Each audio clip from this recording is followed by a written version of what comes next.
research. This is the Financial Crisis Inquiry Report. This is the U.S. government. U.S. government. Yes. And you've done a lot of research, and I see that on page 377, payments to the AIG counterparties. Yes. Page. Yes. It adds up to $8.5 billion essentially. Yes. Which would then account for what you've discovered was what would allegedly be a complete and utter bogus, fraudulent misappropriation of funds from your account. Yes, sir. It was very interesting.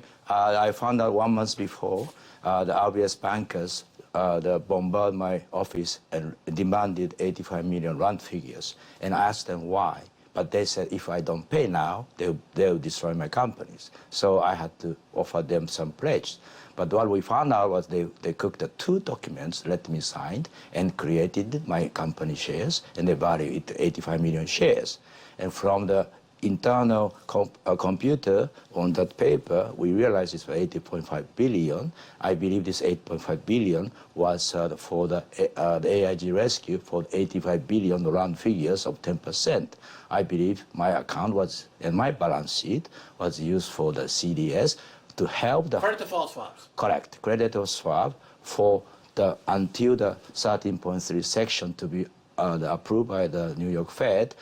It has to be guaranteed the risk for the JP Morgan Chase and Goldman Sachs, excuse me, for the short-term funding. Okay, a lot of people have heard the phrase essentially the black market in securities, the invisible market, the global multi-trillion-dollar pools of capital that are completely unregulated. And here you have, through your research, a great insight into what is clearly racketeering.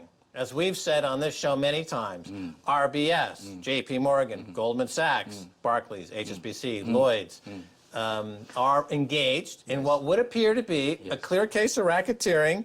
And what you've discovered is that during that 2008 crisis, it's a way to recapitalize the global system is through this racketeering, correct? Yes, sir, it's more than that. My case seems to me like playing golf. I was a scorecard, and they create the handicaps, and I don't know what handicap they applied to me, but at the end, scorecard had long yardage and long par and long pinpoints. So I think my case is very interesting because it happened chronologically at the major events, and my account was major. It simultaneously kept the altered or the manipulated and misrepresented my positions. They forced me to not be able to do any economic activities. Have you ever given any money to Hillary Clinton's election campaigns? No. No? Well, there's your answer. Oh, really? There's your answer. In other words, in America and in the UK, it's pay for play.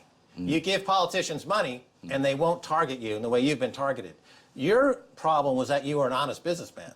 And in today's world, if you're an honest businessman, you get targeted for death, marked for death. And here, they've destroyed your company. They misappropriated billions to feather their own nest. And in the UK, taxpayer owns 73% of this viper's nest. And of course, the BBC would never go into details reporting this because they're still wading through all the Jimmy Savile kitty rape scandals that affected all of their entire operations for years, completely unreported on because, remember, they're impartial.